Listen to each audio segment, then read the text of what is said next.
बिस्मिल्लाहिर्रहमानिर्रहीम। अस्सलाम वालेकुम दोस्तों, मैं हूं शैला नौशीन और आप लोगों को एक बार फिर से यूट्यूब चैनल इजी पकवान में खुश आमदीद। तो आज मैं आप लोगों के साथ ये शेयर करूंगी कि शकरकंदी को बग़ैर उबाले हम लोगों ने किस तरह बनाना है और इसका जो मीठापन है वो इसके अंदर ही रहे, ये अंदर से बिल्कुल सॉफ्ट रहे, ऊपर से ये क्रिस्पी तैयार हो। तो ये सारा प्रोसेस मैं आप लोगों के साथ शेयर करूंगी, तो वीडियो के अंत तक ज़रूर देखा करें। तो वो लोग जो मेरे चैनल पर नहीं हैं प्लीज़ मेरे चैनल को सब्सक्राइब कर लें और वीडियो को लाइक कर लें। बिस्मिल्लाहिर्रहमानिर्रहीम। सबसे पहले यहाँ पर मैंने शकरकंदी ली है। शकरकंदी मुख्तलिफ शेप में है, ये कोई मोटी है, कोई पतली है, कोई टेढ़ी है। तो इनको अच्छे तरीके से धोने के बाद इसका हेड एंड फूट दोनों तरफ से हमने इसको कटिंग कर देना है। तो क्योंकि ये जो इसके सरे पर और जो इसकी बैक वाली साइड होती है, इन दोनों सरों पर हिस्सों पर बाल ज़्यादा होते हैं, तो इनको हमने रिमूव कर देना और इनको बड़ी बड़ी शेप में गोल गोल ऐसे कटिंग कर लेना है। आप चाहें तो इससे इसको बारीक भी कटिंग कर लें और अगर चाहें तो मोटा भी, लेकिन ये दरमियाने साइज़ की मैंने इसलिए कटिंग की है ताकि इसको छीलने में आसानी हो जाए। अब हमने इसको स्टीम करना है, इसको उबालना नहीं है। उबालने से ये होगा कि उबालने से इसका जो मीठापन है वो ख़त्म हो जाता है। तो यहाँ पर मैंने एक पतीला लिया, पतीले में ये मैंने स्टीमर छलनी ली है, छलनी को इसके अंदर रखना है और 1 गिलास पानी ऐड करना है। अगर आप लोगों के पास ये स्टीमर छलनी नहीं है तो आप लोगों ने क्या करना है, पानी 1 गिलास डालने के बाद एक कोई भी गोल शेप की कटोरी ले लेनी है और उसके ऊपर आप लोगों ने आटा गूंदने, जिससे हम आटा छानते हैं, वो वाली छलनी आप लोगों ने इसके अंदर रख लेनी है और उसके ऊपर सारी शक्करकंदी रख देनी है। इसके बाद हमने इसको चूल्हे पर रख देना। चूल्हे पर रखेंगे, सबसे पहले तो हमने फ्लेम को हाई रखना है। जैसे इसमें बॉयल आएगा तो फ्लेम हमने स्लो रखनी है और 8 मिनट के बाद इसको हमने देखना है।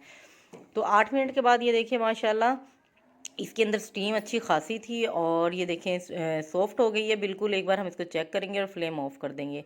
इसको बाहर निकाल लेंगे स्टीमर को और अच्छे तरीके से इसको ठंडा होने देंगे तकरीबन 10 मिनट के लिए। यहाँ अभी 10 मिनट के बाद भी ये अभी गर्म है। तो अब ये देखें आसानी से इसका छिलका रिमूव हो रहा है और इसमें अब बाल भी ज़्यादा नहीं होंगे। ये देखिए माशाल्लाह कितनी सॉफ्ट ये तैयार हुई है और बिल्कुल घुली भी नहीं है। पानी में बॉयल करने का नुकसान ये होता है कि जब हम इसको पानी में बॉयल करते हैं तो इसका सारा जायका पानी में निकल जाता है और ये मीठी भी नहीं रहती, फीकापन इसके अंदर आ जाता है। ये देखिए, और आप किसी भी शेप में इसको कटिंग कर लें।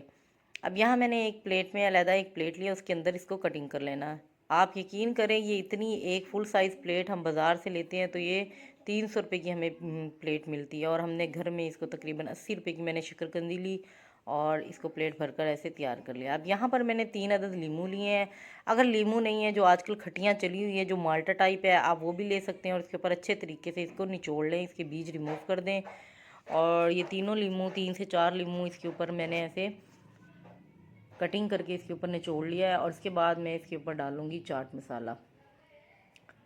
तो चाट मसाले में एक ऑप्शन ये भी है कि अगर आप लोगों के पास चाट मसाला नहीं है तो काली मिर्चें ले लें, वो तो हर घर में हर किचन में मौजूद होती हैं।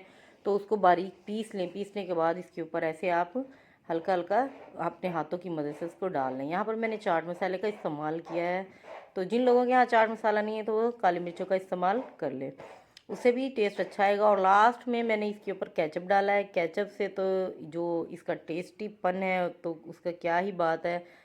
तो इसका जो टेस्ट है वो बहुत ही ज़बरदस्त किस्म का आता है, बहुत ही मज़े की और स्पाइसी बनती है। आप यकीन करें, अब ये देखिए बिल्कुल ऐसे मुंह में रखेंगे तो ये बिल्कुल सॉफ्ट है, मुंह में घुल जाने वाली।